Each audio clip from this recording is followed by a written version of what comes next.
Welcome to Where I'm From, the podcast that proves no matter how far you go, you'll always keep a little piece of home with you. I'm Bill Meeks.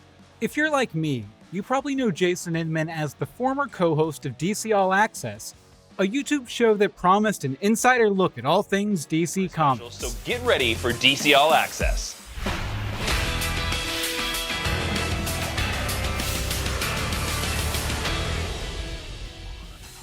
Hey guys, I'm Tiffany Smith. And I'm Jason Inman. And awarded me a Batman-themed Android phone a few years ago for leaving a dumb comment. Before we go, we've got an insanely cool phone from Samsung to give away to one lucky fan.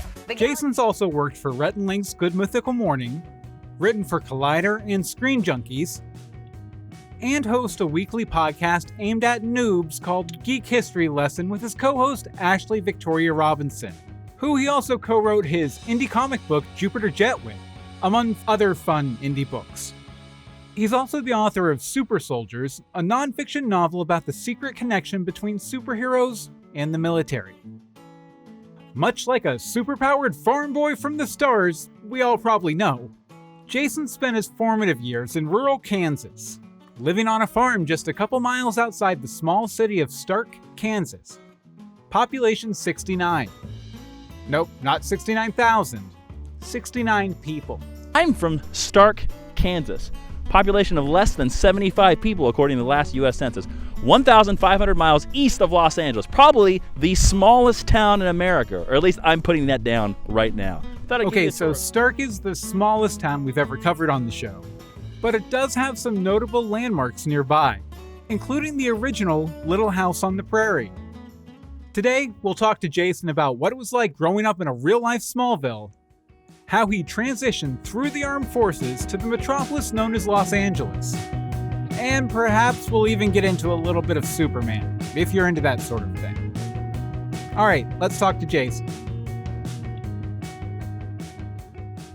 And I'd like to welcome to Where I'm From, Jason Inman. How are you doing tonight, Jason? I'm doing excellent. I am very excited by that video intro that I look forward to watching after this live stream. Oh, I told you before we started that I made you look completely awful. I tried to take every good characteristic and kind of flip it. It was sort of like an improv that sounds right. Yeah, all my time in all those militia groups finally comes out. Well, I mean, I was just surprised there was so much material. There were like YouTube videos about the militia group. There were Flickr photos, from back in the day. It was insane. I've been on tour since the beginning.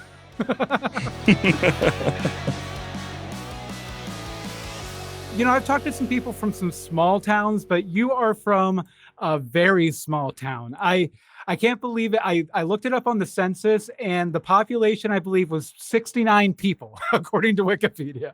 Yes, it is.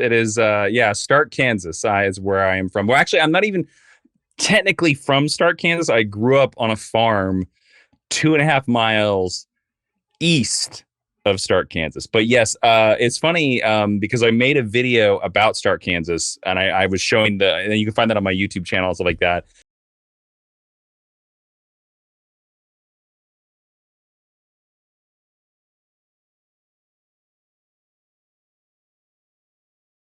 And the population of Stark, Kansas has dropped since that video. So it used to be like 73. And yes, I think now it's like from the 2020 census is now 69. So. Well, you left. So, I mean, you kind of counted as two people, right? Value. I count as two people. Oh, wow. I hope not. Well, I would say just your history of online content and recognition. I think that kind of counts as two people. Sure, I will take it. Tell Stark, Kansas, somebody mail the mayor. Actually, that's a good question. Because you have, I mean, you're not like, I don't know, Kanye West or anything like that, but you have a bit of a following online. Does that register to people when you go home to visit, or are they just like, oh, it's just Jason? Not at all. They have no. I honestly don't know if many of the residents even know what the internet is, because internet service is impossible out there. It is. To let you know, the last time I visited my parents was earlier this summer, and they finally got a fiber optic cable. It's not hooked up, but it's hanging outside of their house, and they've been told that eventually it will be hooked up. So. No, they have. I don't think even my parents know really what I do. So Yeah, well, that's with more rural areas. I come from, the hills of West Virginia, and there were areas where you just couldn't get internet, or you had to get like satellite internet, and it was ridiculously expensive or something. And it's just crazy how like that last mile of Ethernet can be like a huge barrier. Well, where my parents still live and the farm where I grew up, I will let you know that my cell phone does not get service there. To this day, they are in a like hole of cell phone service to this day in 2022. Oh, wow. And you said I was going to say maybe they could set up like a micro cell or something, but you said they have really bad internet too. So they have terrible, terrible internet out there. So yeah, they're kind of screwed all around. Also, it's like the town is so small that nobody knows when anybody comes or goes. Mm-hmm. So nobody knows when I'm there, Coming in and out like a ghost. I always considered myself as coming from a small town, this little town in West Virginia that had like 63,000 people. But then I look at your town and it's like 69 people. My first instinct is to ask if Stark, Kansas ever felt too small to you. Did it feel like you lived in a city of less than 100 people, or was there like, surrounding areas or something like that helped kind of balance it out? Oh, it always felt small. It always felt small from the get-go. There aren't really any larger cities anywhere close.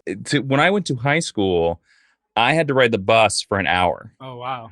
So it was an hour. Like, it was only about like 30 miles away, but to do the whole route would take about an hour to get there. I think the closest major hospital is 45 minutes away.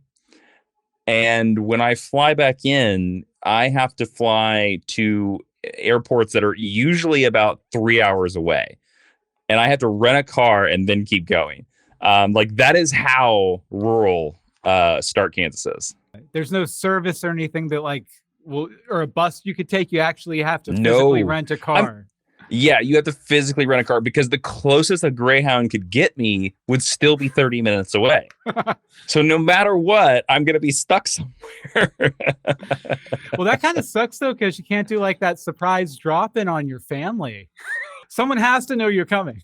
Yeah, I can with the rent a car. But yes, it is. If I want somebody to pick me up from the airport, I have to basically either tell my sister who still lives in the area or tell my parents that, like, hey, I want to come. Is this date okay? I will tell you that those conversations have led to conversations of, well, that's a little bit too late for me. Is there an earlier flight? Can you hang out at the airport for 4 hours so I can get a little more sleep, please?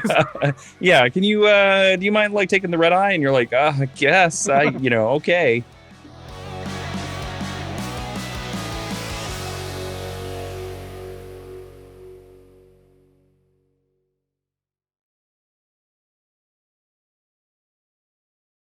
You mentioned when we were going back and forth setting this up that you grew up just a little over an hour away from the original Little House on the Prairie house. Yeah, that's true. I grew up loving those books and the TV series. Same. Did you ever visit the little house? And what was the local opinion?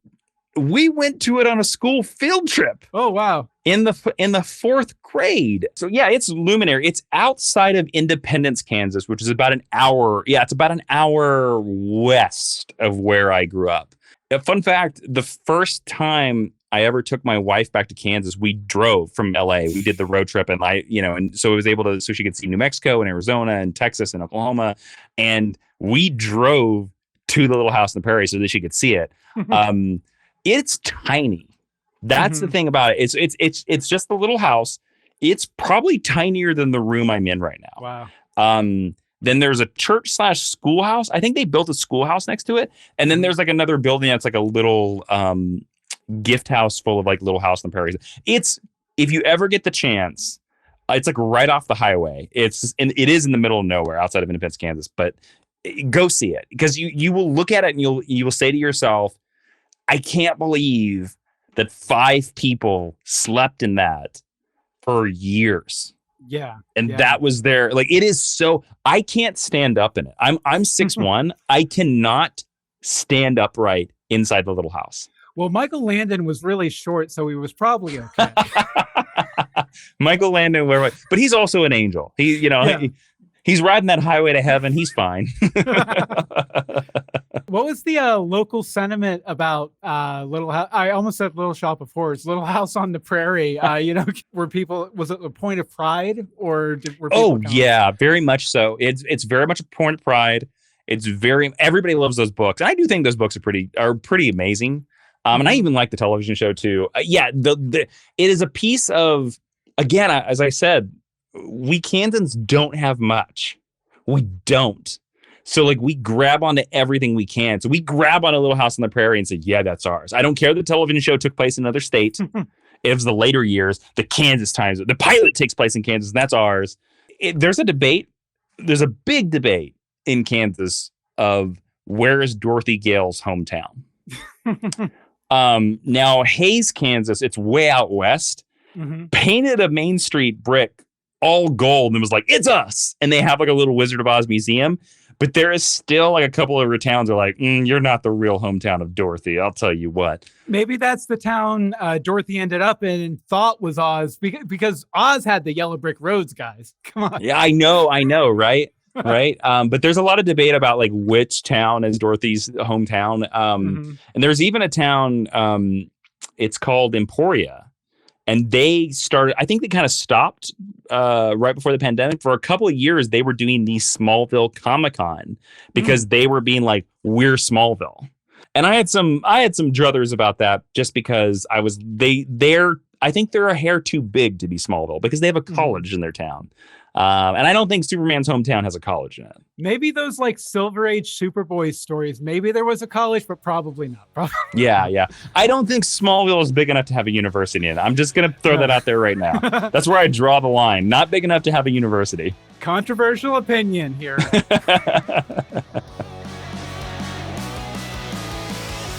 grew up in a small town. You're associated with DC now. You obviously have a deep love for the characters. I'd imagine Stark, Kansas probably didn't have a thriving comic book scene. But did you have like a local comic book shop or were things more sort of mail order and then you would talk about it with yourself because there was no one else reading them? There were no comic book shops anywhere. I didn't really discover comic book shops until I was in high school. I bought comic books in Walmart. Because the local Walmart about 20 minutes away, they used to have a comic rack very similar to what I have behind me in the toy aisle. And that's where I would pick up my comic books. And then through that, sometimes in the grocery store, I would see Wizard Magazine or Hero Illustrated. And I subscribed to Wizard. And one of the main reasons I subscribed to Wizard was because, when you're dependent on the Walmart comic book rack, sometimes you'll pick up like Nightwing number 8, and then you might not see Nightwing until Nightwing 18. So you would be completely, and you'd be like, well, but what happened? The Scarecrow was going to kill him. How did he beat the Scarecrow? So I pick up Wizard Magazine because with Wizard Magazine would like mostly spoil the books. They would give you a good idea what was happening. Yeah. So I felt like I was able to keep up, and Wizard was delivered to I could just subscribe. So like for years, I would have Wizard delivered to my mailbox. And I remember I did subscribe to Grant Morrison's JLA in the mailbox. But the problem is that because I lived in the middle of nowhere, it drove me crazy. Our post lady would just fold the comic in half and stuff it in. So I would get these books, but then I learned that there was a trick. So I'd get these books. They'd be mangled. They look like a dog was chewed. The corners would be missing. So they always had a number because they come back and boarded. And I'd call the number and I'd say, hey, this issue was ruined.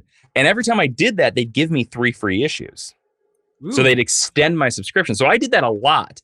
And fun fact, I remember I later talked to a buddy of mine who was working at Marvel like in the early 2000s. And he said that his department was the mail subscription department. And he said, he was like, oh yeah. He was like, we always looked at those people as like the last people. We took care of the comic book shops first and like the stores first. And then those people got whatever. So he was like, whatever crappy bent up broken comic, we would just stuff in a bag and send you. And I was like, curses you. That's why I got so many bad books.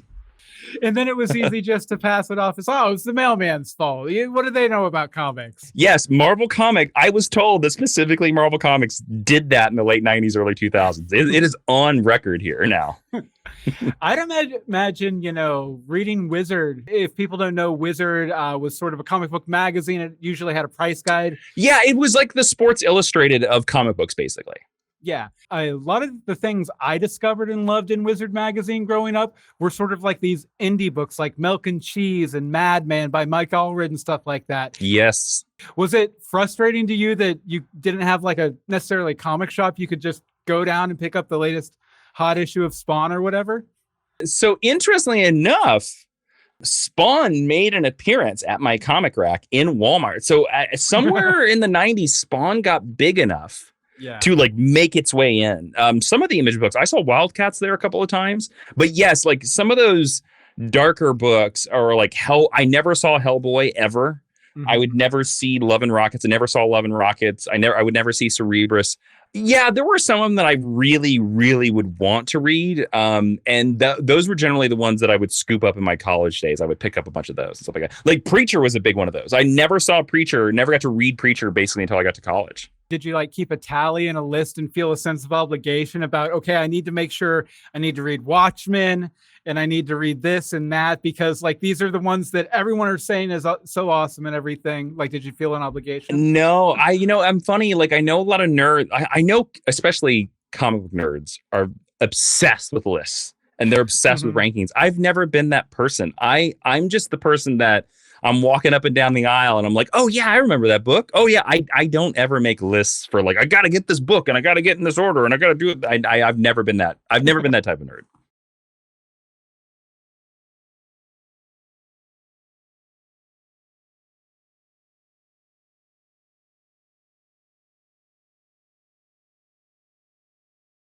I noticed that you seem to have a particular affinity for Superman. You're in good company. I also do. Mm-hmm. I have a tattoo on my arm here. But what draws you to Superman as a character? Is it sort of like the similar origin story, or is it, well, not origin story, but setting for your origin story, or is it something more? Well, I mean, I like to say as a person from Kansas that we only have two famous people from our state, and that's Dorothy Gale and Superman, both fictional characters. And it's kind of sad when you're like, well, our home state's best people are fictional. The thing that I love about Superman is the hope. I know that's like, that has been run into the ground about Superman, but you got to realize when I started reading Superman in the 90s, that wasn't around. It was, but you had to like sort of suss that out in the character. Yeah. I just like that he believes in the best of us, and he is a bright light in a dark time. And I also really liked, I did empathize as a kid, like a fellow Kansas farm boy, just like Clark Kent. I did empathize with him because I was like, oh, look at this kid that went on to become like the greatest person in the galaxy, the most famous person in the galaxy. Well, if he could do something that great, so could I. Yeah, yeah. Plus his costume is rad. I also like, I honestly think Superman is like one of the best costumes in all the comic books for almost 80 years now. You did bring up 90s Superman comic books, like the Triangle era. The Triangle era, yeah. So like we should explain to any listeners that this is going down a deep, deep nerdy hole. There were so many Superman books in the 90s. There were 5 being published monthly that they interconnected them all with a triangle. So each year they would start. So it'd be like 1992 and you'd see one, and it would count up all 52 weeks. And then it would start back in 1993. So it was Superman, Action Comics, the Man of Steel, Adventures of Superman, and then eventually they made Superman Man of Tomorrow. Yeah. And so like the story went 1, 2, 3, 4, 5, 1, 2, 3, 4, 5, 1, 2, 3. So you could, if you read this issue and then you jump to here, you'd be completely lost because you didn't read that issue. Didn't they loop in like the ancillary books like Superboy and Supergirl for a while? Too? They would on crossovers here and there. So like then the triangle numbers got crazy because there are some years I think where the triangle numbers get way higher than 52, and you're just like, this is too many comic books. But you have to realize that at this time there were 5 monthly Batman books. There were like, I believe 20 monthly X-Men books. There were 10 Spider-Man books being, it was the height of comic books were selling 1 million copies an issue 30 years ago. Now they're lucky if they cross 30K. They're lucky if they cross 30K. So the demand was just there. Yeah, I want just to touch back on the Superman books of that time period. Superman has gone from being like wacky sci-fi adventure to morality play and everything in between. In the 90s, it was very serialized. It was almost like soap opera-ish, right? Where it would have like an A, B, and C plot, and they'd waterfall through different storylines, and you had a whole supporting cast of characters. And maybe that brought on a sense of realism that didn't make it all light and brighty and hopey as it is these days. But I do remember, and I don't know if you remember this story or not, but Metropolis Mailbag was always like, it always felt like... I don't remember that one. Oh, you don't remember? It was basically every Christmas Eve, Superman would go into the Daily Planet's back office where everyone sent letters to Superman. Oh, I do remember that. I didn't remember it was I didn't know it was called Metropolis Mailbag. Yeah, sorry. But he would basically just go and fulfill all these wishes for people that they had sent to the Daily Planet on his behalf throughout the year. Do you prefer more of the morality play sort of Superman, or do you like that sense of realism to it too? It's interesting to me because I think Superman's a science fiction character because he's an alien. Yeah. But at the same time, I think you are remiss if you ignore the Americana aspect of Superman. They recently re-updated his statement, Truth, Justice, and a Better Tomorrow, I think, instead of being Truth, Justice, the American Way. To be honest with you, I don't care because that logo is not, but he is very much a character of the American Depression. I've said for years that I would love to see an animated film in the style of Spider-Verse set in 1938 about Superman. Because there's a lot of aspects of Superman don't work outside of the Depression. Not to get too far down a hole, but if you ever read the novel It's Superman by Tom Dehaven? Yes, I have. No offense to your former employer, I think DC is stupid for not capitalizing on that, because it's just such a good story. It's such a clean origin story for the character, I agree. Fan interaction from the chat room. I figured I'd call it out real quick. Chemdog says that you have to watch those great outdoors raccoons. They're nasty. Fair. Chemdog also read a lot of newsstand comics back in the day, as did I. Bought a lot from Kroger. Then TARDIS Bang Bang says, I haven't read that much Superman, but I love Superman Smashes the Klan. Oh, it's a great book. Yeah, she says, made me check out Tomasi's Superman run. If you like Superman Smashes the Klan, I'd say that It's Superman book we mentioned earlier, same kind of vibe, probably. Same era, same sort of social issues being dealt with, all that kind of stuff.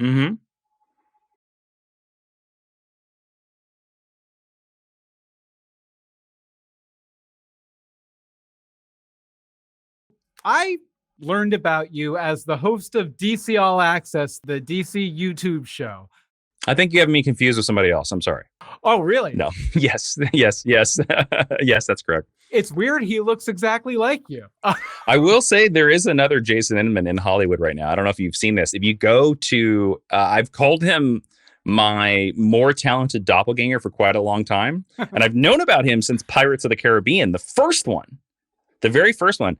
There is another Jason Inman. If you go on IMDb, I think I'm Jason Inman the second. He's Jason Inman the first. He was a set medic on a bunch of movies, and now he's the assistant director on Marvel movies. Oh, wow. But since I have a picture and he doesn't, I think I pop up a little bit. If you guys ever meet up, then it's going to be sort of DC versus Marvel. I would love to meet him, because you have no idea how many people have screenshotted his name out of credits. Because he usually appears halfway, midway through. And so they'll screenshot his credit and they'll send it to me and they'll be like, you didn't tell me you worked on, I don't know, Public Enemies. And I'll be like, I didn't. So I wonder if he gets sent the same things about me. I would love to meet him. I'm certain he's lovely and very talented. Jason Inman's on Infinite Earths.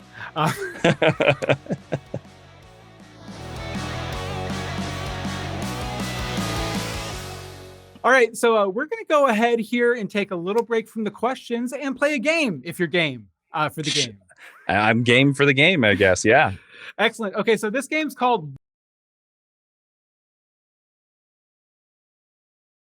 So you're a big comic book fan. So you already know Superman hailed from a small town in Kansas. We've talked about it. But most other superheroes come from urban environments. So in this game, I'm going to give you a superhero, and I want you to tell me how their origin would be different if their story was set in Stark, Kansas, and not New York or Gotham or Okay. All right. Interesting. So first up, Batman. How would Batman be different if it was set in Stark, Kansas? Okay. If Batman was set in Stark, Kansas, his parents would die in a head-on collision with a deer. They would not be shot. And I have a feeling he might still be Batman, but his costume would be that wooded camouflage that you see all the hunters wearing. And I kind of think he'd be a game warden because he would want to reduce the deer population. Yeah, absolutely. Take advantage or take a revenge rather on that deer. To take revenge against too many deer. Yeah. Okay, Wonder Woman. Wonder Woman, if she grew up in Stark, Kansas, I'm just going to say that she's still an Amazonian. I really think she would make Stark, Kansas the most advanced city on the earth. She would like make it a sort of white Wakanda, as you know, like, or a redneck Wakanda of sorts. Because I'm going to guess that she's part God, so she's got that knowledge inside of her, and she's going to she will completely revolutionize Kansas. That's what Wonder Woman would do. Okay, Spider-Man. Well, I hate to say it. I think if Peter Parker grows up in Stark, Kansas, I think he just becomes a science teacher at the local high school, and that's it. And that's the end, because he will be bullied more so than Flash Thompson. Flash Thompson is a lightweight. I'll just tell you that compared to some of the bullies I experienced. Plus, Stark, Kansas is probably never going to finance a school trip to New York City for the big, There's also, and if he gets bit by the spider somehow, there's nothing to swing from. So. The Boys. The Boys? The Boys. It's an extreme. That's a tough one because they're sort of a global, okay, well, I'll flip it on this side. If Homelander of The Boys, the evil Superman, is raised in Stark, Kansas, there is no The Boys because he becomes just like Superman. Very good point. Very good point. So there you go. So The Boys don't exist in Stark, Kansas. I bet a lot of people in the Boys universe wish that was the case. Okay, John Constantine. Okay. Well, here's the truth. If John Constantine exists in Stark, Kansas, first off, he's not English. He's going to be a Native American. And he's probably going to be a Native American shaman of some type, because there are all types of ghost stories. And in fact, a lot of it's going to be like sort of plant-based and more rural ghosts. Actually, I think John Constantine might be pretty interesting in Stark, Kansas. I definitely agree. And, he does have connections to Swamp Thing, so it just makes sense that there would be other creatures of the green. There could be Wheat Thing. Yeah. Wheat Thing, exactly. Yeah. Sounds like a drink you get from a smoothie place. Wheat Thing. I'll take a Wheat Thing, please. Okay, and last but not least, Fantastic Four. Oh, interesting. Okay, so Ben Grimm would be fine because he's a football guy. Johnny would be fine because he's one of the bullies. So if the Fantastic Four are in Stark, Kansas, then that means that Reed is going to supersonic a combine of some type. And then that's the accident. Like Dr. Doom gets mangled in like a combine accident, like a Thrasher accident. That's how he gets all mangled up. And they will all have some sort of plant-based powers. So like they'll shoot like wheat stalks out of their hands and stuff like that. Like Ben Grimm will be like a walking wheat plant, like walking around, or he'll be like full of Milo and fescue, if you know what that is. Well. I like this too because it's irrespective of era. You could set it in the modern day. You could set it 50 years ago. It would be about the same story. Can you tell that my hometown is surrounded by fields? I don't know if you're putting together this connection. I've been kind of subtle about it. I don't know if you've caught on. You did not see the B-roll I used in your intro at the beginning of the show, but lots of field. All right. Okay. Well, that's the game. And I think you won. Did I? I don't know what you won, but you absolutely did win. Okay. You can put that on your resume. Okay. I'm going to say that I won the Stark, Kansas Citizen of the Year award. Excellent.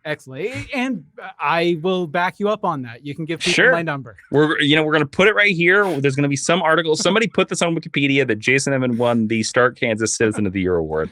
We're going to make it a thing right now.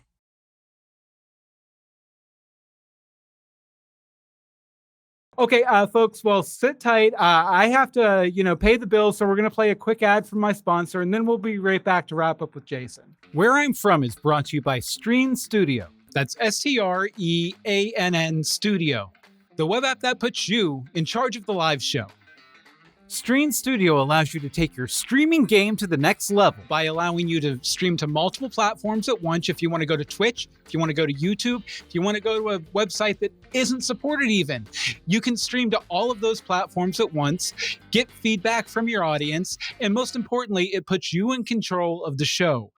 Now, Streann Studio has several packages that work for just about any type of broadcaster.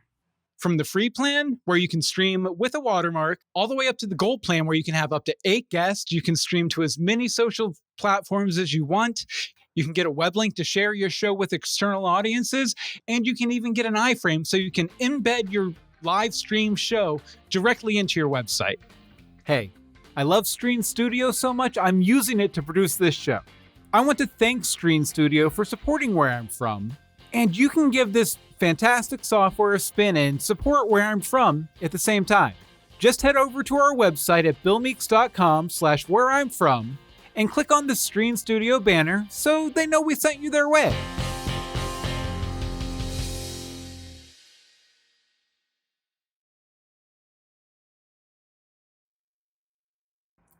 And we're back. Again, I want to thank Streann Studio for sponsoring Where I'm From. What was it like socially for you? Because, a town with like 70 people, that probably means, 20 kids or something like that? It feels like there wouldn't be a lot of dances and dates and things like that going on.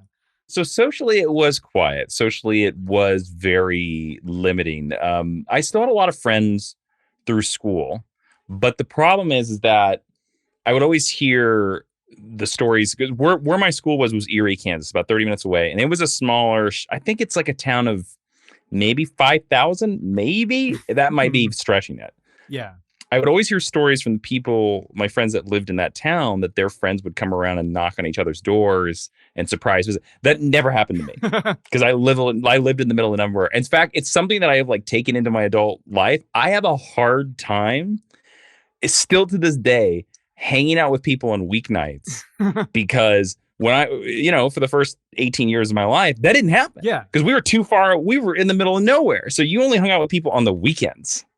So socially, it was very stunted. There was no surprise visits. There were no surprise anything like that. Everything had to be planned because that drive was very intentional. Was it a situation where if you heard a knock on the door that you were like, oh my God, something's wrong because you were so far out there? It was even more extreme than that. It was a situation that where they live, and they still live there, and it's still the case, you can hear, my parents live on a gravel road, by the way. You can hear a vehicle coming for miles. Oh, wow. So you can hear, and you're like, there's a couple corners, like half a mile down either way. And you kind of are like, okay, are they going to turn the corner? Or are they going to come past the house? And you can always tell that. You can hear that. And then they come past the house. It is a road that is infrequented so, infrequently that you look out the window at every truck or car, usually a truck. It's mostly trucks that come by the house. Well, those gravel roads, we didn't have a gravel road, but we had a gravel driveway, and it was always like a nice early warning system. We were like, oh my God, someone's coming, Get to the door. Who is it? What's going on? It's loud. It's loud. I mean, there is also something as anybody will tell you that grew up on a gravel road, or you can only go so fast because otherwise you're just kicking rocks up out of your vehicle and just scratching your paint. Yeah. I'd imagine too, in contrast, because you live in Los Angeles now, or, the Los Angeles area, I'm sure you probably had beautiful sights at night when you walked out to see the stars and everything. You can't really see those out here. Yeah. No, it was amazing. It still is. It's like I feel like you can see to the next galaxy over. Like you can see, or a Superman would say, the 38 known galaxies. You can see all of them. Yeah. And here, you can't see. You can barely see the moon. In the moon, you're like, oh, is the moon there? Oh no, that's an airplane. But yes, and the spare UFO. To be fair, it is Los Angeles. Yeah, but no, it is surprisingly dark out there. Mm-hmm. It is surprisingly quiet. It is always surprising how quiet it is, and then also how loud the cicadas are, because you are literally in the middle of nowhere. Did you guys have like the 7-year cicadas that would come by every 7 years, or was the other type that's around like seasonally? No, it's the ones that are like always around. Like as soon as it gets slightly warm, there's no frost in the grass. Like, yeah, there are cicadas everywhere. What other kind of critters did you have to deal with out there? Was it like bears and raccoons, or what kind of? I don't know the what is that? Not flora, animal life out there. Yeah. Well, there are no bears in Kansas, but there are raccoons.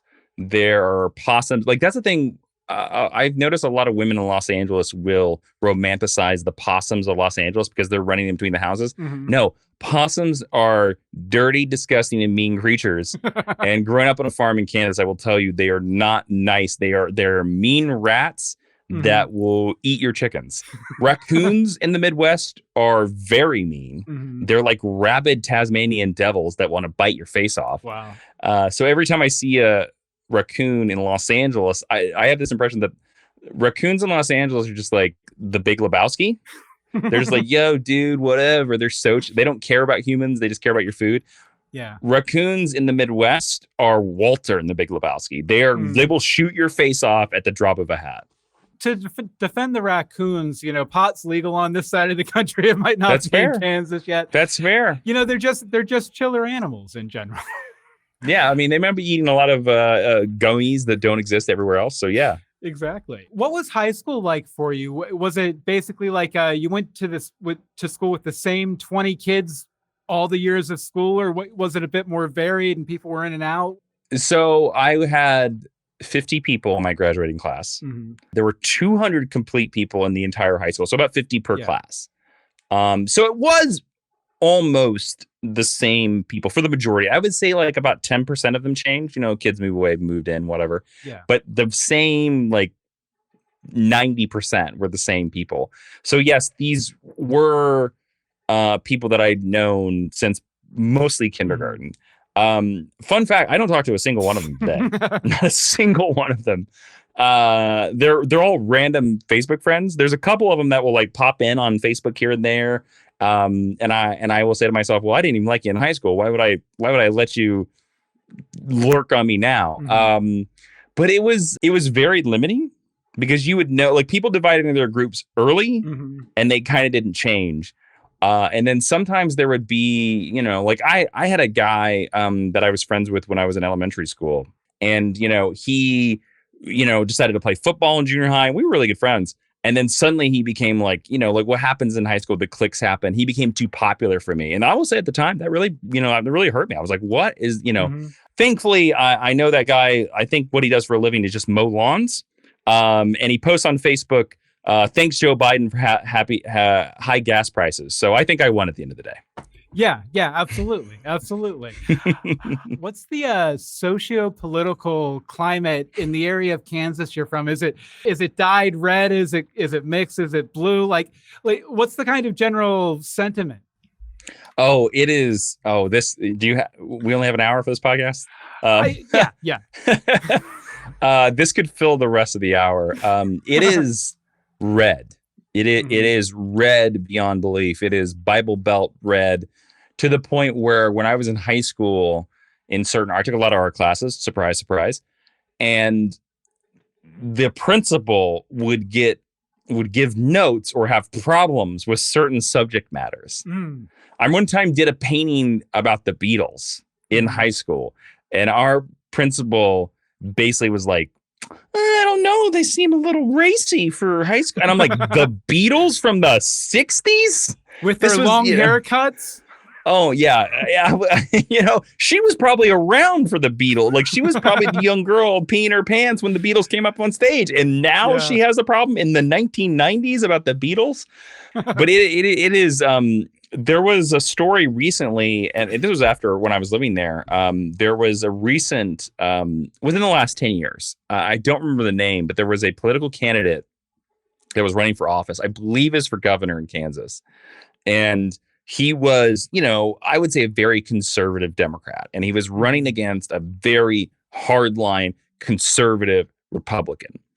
The hardline conservative Republican was the incumbent and had done such a terrible job, basically bankrupted the state, that everybody in Kansas, true blue, red, fully Republican, said, he's got to go. We will take anybody but him. He won because his campaign uncovered that the Democrat, this very conservative, very white bread Democrat, had one time in college, visited a strip club. Oh, wow. Really?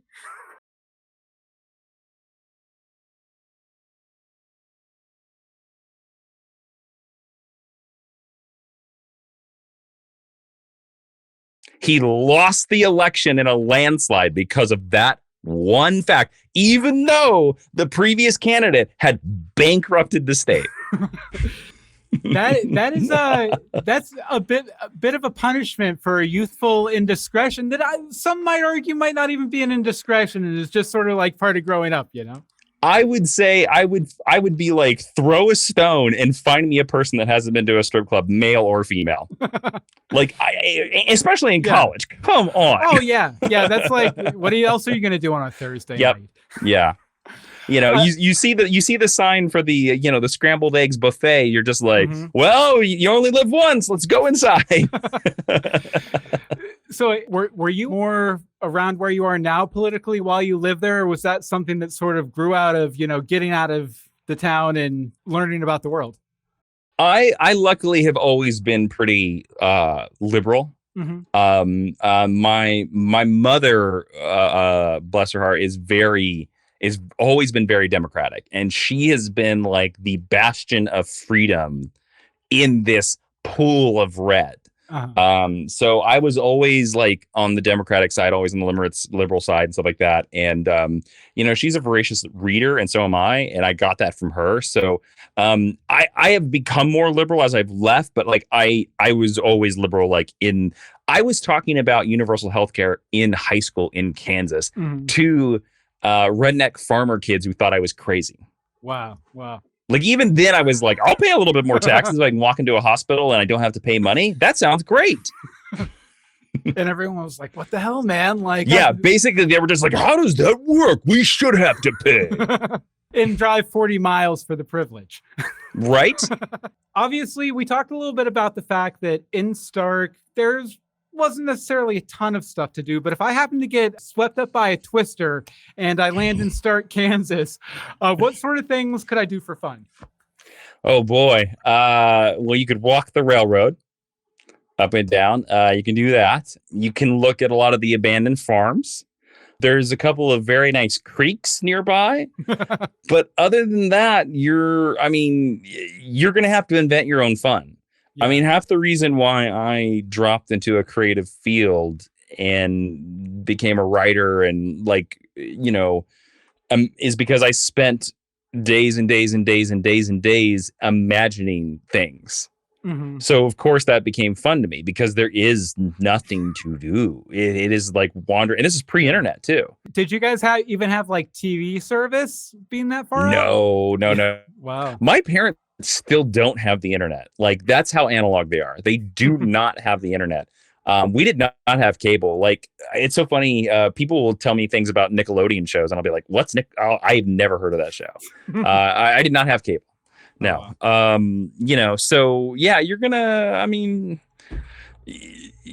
be pretty bored. I'm just gonna throw that out there. You're probably gonna be calling somebody to come pick you up pretty soon. I love that though, that boredom always sort of breeds creativity, so I'd imagine extreme boredom inspires someone to move out to LA. Basically. Were there any county fairs, state fairs, something that everyone in the community did together a couple times a year or something like that? Well, there were fairs. I was part of 4-H, and we would I would always draw pictures. I would always do that. And then I would always cook banana bread because you could do bakery. But that, like, let's be honest, my mom made the banana bread, and then I passed it off as my own. And I would ride her coattails all the way to that purple ribbon. But there was the main function of Stark is they had this function called Stark Days, which is always on Memorial Day. And it's basically like the 3 blocks, they have a parade down the 1 block. And then at the old high school that has not been in operation since 1960 something, they will do kids games.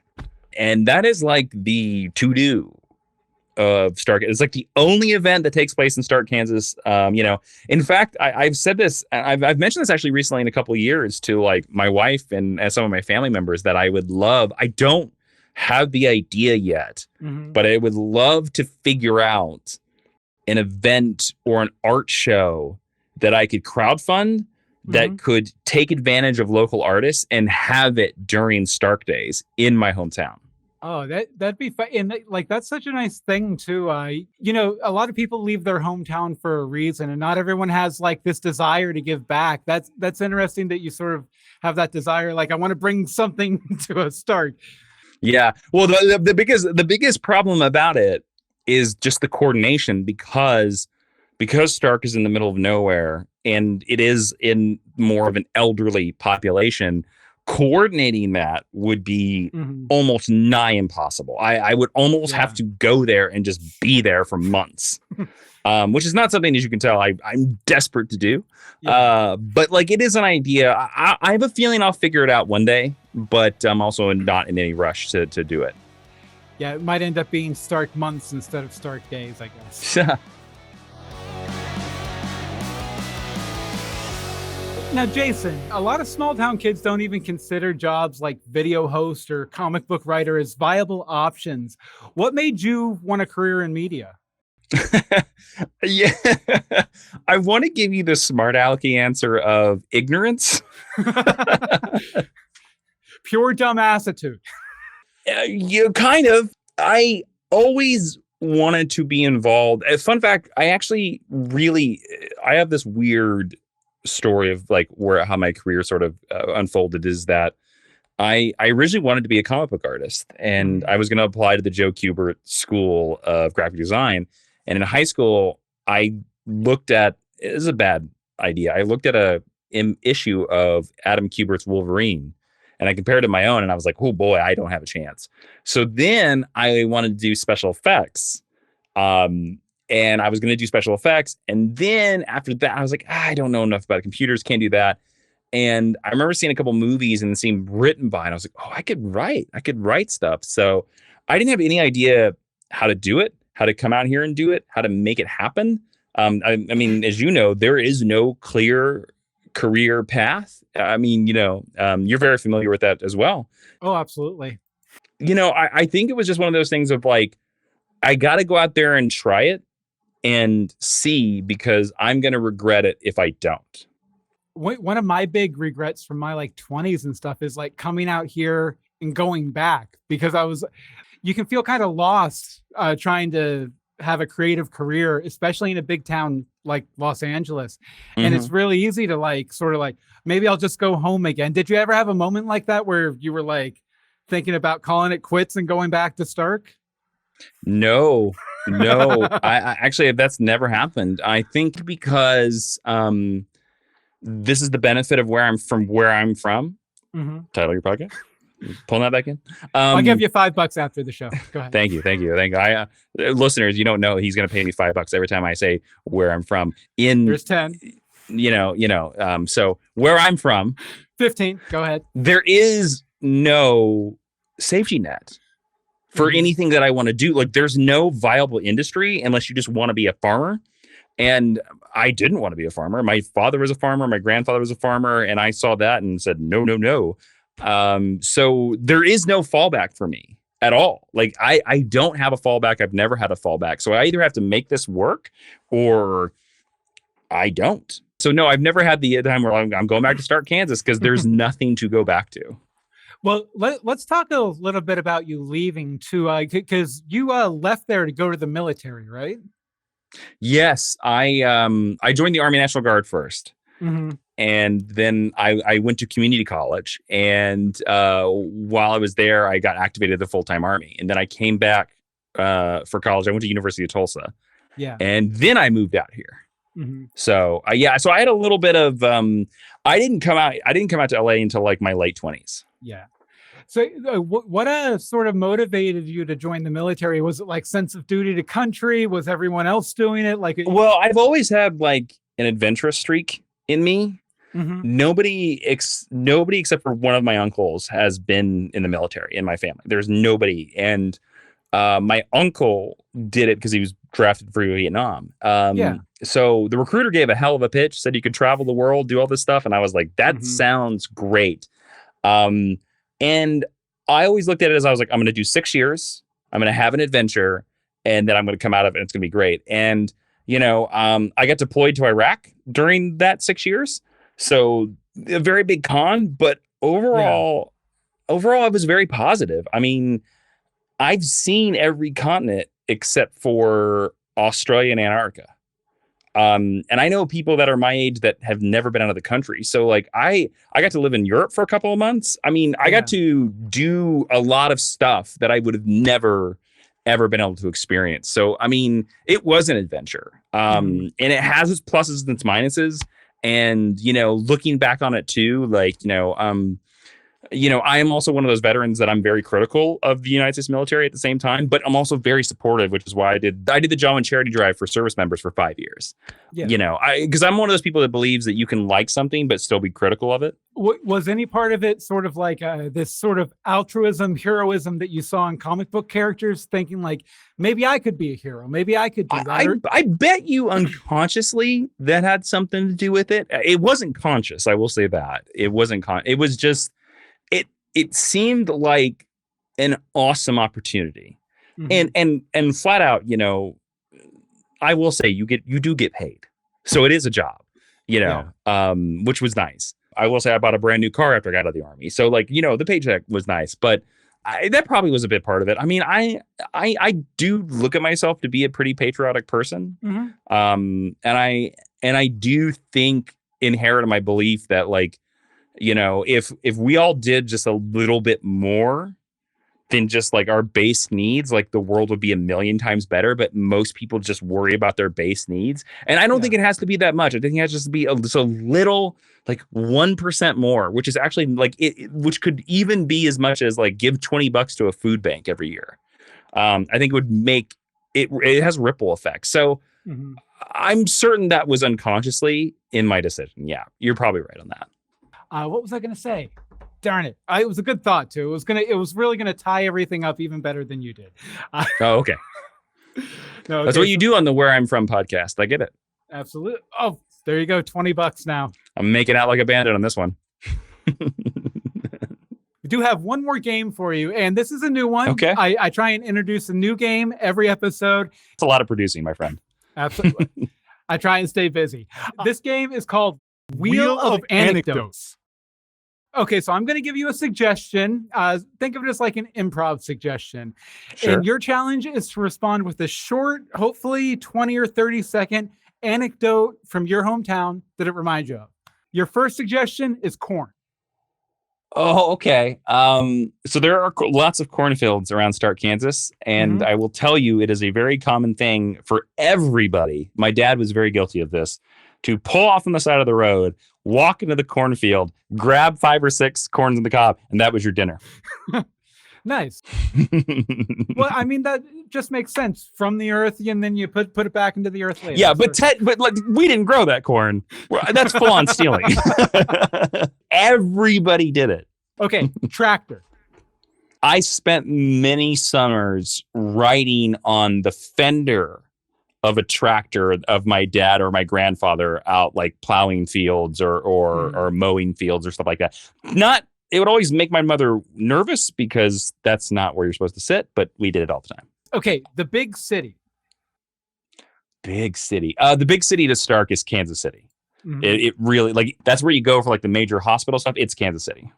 And Kansas City's lovely. By the way, amazing barbecue. I hadn't heard that about Kansas City. Arthur Bryant's is a barbecue place that I always stop in Kansas City. It's on the original main street of Kansas City. It's been there since 1923. It's all brick. It's astounding. It is the best barbecue you'll ever have. If I ever make it to Kansas City, probably won't. I will definitely check it out. Last but not least, Twister. Oh, okay. So I've been through 2 tornadoes in my life. I've lived through them. They've gone over me. One time I was very little and it was coming near my parents' house and we got in our cellar. We had a little cellar. And at the time I was little enough that I had a sandbox. And I remember I had like a little tractor and a little like bulldozer. Tornado comes by, come out, toys are gone from the sandbox. Have no idea where they are. A week later, we would get on our bikes right down the gravel road or whatever to like the bridge that's like a mile or a mile and a half down the road with me and my brothers and sisters. Found the tractor and found the bulldozer a mile and a half away. Oh, wow. Wow. It was like right beside the bridge. I saw it in the ditch. If you had studied it a bit more, you maybe could have used that as like a carrier pigeon kind of thing to communicate with your neighbors during a storm. I mean, they were only like maybe like 2 or 3 pounds. So, but still the fact that they like went that far is pretty crazy. Nice, nice. Wheel of Anecdotes. I'd like to say you won again, so I'm going to double the amount of money I already owe you for saying the name of my show. And so you've won $50 tonight. That's fantastic. That's great. I'll be sending it to you. What's a payment service that doesn't exist anymore? I'll figure it out. Okay. I was gonna say like Dogecoin or something. No, Dogecoin still exists. Dogecoin still exists. $50 in Dogecoin. $50 when Dogecoin was at its height. That's what we'll be. Oh, wow, that's gonna be quite a payday. Well, no, I'm saying I bought it at its height, so it's worth. Oh, okay, yeah. So now it's worth like 3 cents. Okay. Pennies a Doge. Pennies a Doge. All right, Jason. Well, I want to thank you very much for joining us tonight on Where I'm From. Where can people find more of your stuff and what you're up to? The easiest way you can find me is on Twitter and Instagram. It's at Jawin, Jawiin. It's the first 2 letters of all 3 of my names. I do a weekly podcast as well with Ashley Victoria Robinson. It's called Geek History Lesson. It's where we take a character or a construct from pop culture and we give you their entire history lesson. We just did a Black Adam episode. And you can find I write comic books and books. There's a bunch of other comic books I wrote behind me, and you can find them at jasoninman.com. Excellent. So I want to thank you again so much for joining us today. Thanks for having me. No problem. I mean, I had this extra $50 and I was like, why don't we bring Jason on so I can get rid of it? Yes. I desperately want one of your listeners to create the Wikipedia entry for Stark, Kansas' #1 citizen. First annual and last. Well, I was going to say the Wikipedia entry, because I normally hop on there to do some research for these. Very, very thin. Oh, yeah. I mean, I don't even have a Wikipedia entry, so you're fine. Even though there's a couple of things I've done where I'm like, I think that deserves a Wikipedia entry. No. Not yet. Yeah. All right, to wrap up here, we have some listener feedback. Paula Dodd Barnes wrote in about the Stephen Tobolowsky episode. Paula says, awesome talent from an Oak Cliff boy. Generations of us Kimball Knights are your fans, Stephen. Big shout out to your dad, the Centurion of Dallas. Now, concerning the Talking Heads in the True Stories movie that Stephen inspired a song for, Divine Intervention. Looking up that Talking Heads music video for the underwater shots. How cool is that? Concerning the 3 tones that Stephen talked about, that was gold, OMG. And you are the Radiohead. Amazing. True Stories. What a history, Stephen. Now on Texas and where it is now as a state, Paula says, in the 1970s, Texas changed. It has never changed, but so many of us from Oak Cliff have not changed. Dallas will never be the same as it used to be. I was born the day before JFK was shot. Got the Kennedy collection and my whole life has been a conspiracy. Just kidding. I was born in Oak Cliff, just around the corner from the Texas Theater where they caught Oswald. Dallas had a dark period of time. Yes, the theater is still there. Thank you for the movies, the laughs, and the shout out for Oak Cliff. We are all there living on our Facebook group Days of Oak Cliff, keeping the memories going on Facebook.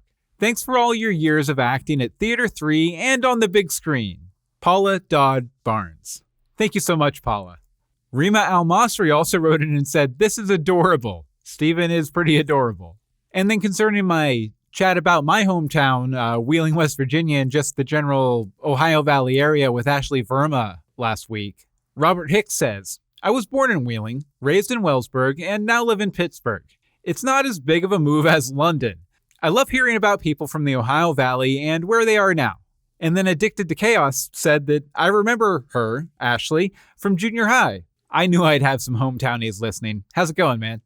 If you want to chime in about one of our episodes or about your hometown, shoot me an email, bill@billmeeks.com, or just leave a comment on this YouTube video if you're watching it on YouTube, of course. Thank you to folks for joining the live chat room. Normally we stream this live over at youtube.com.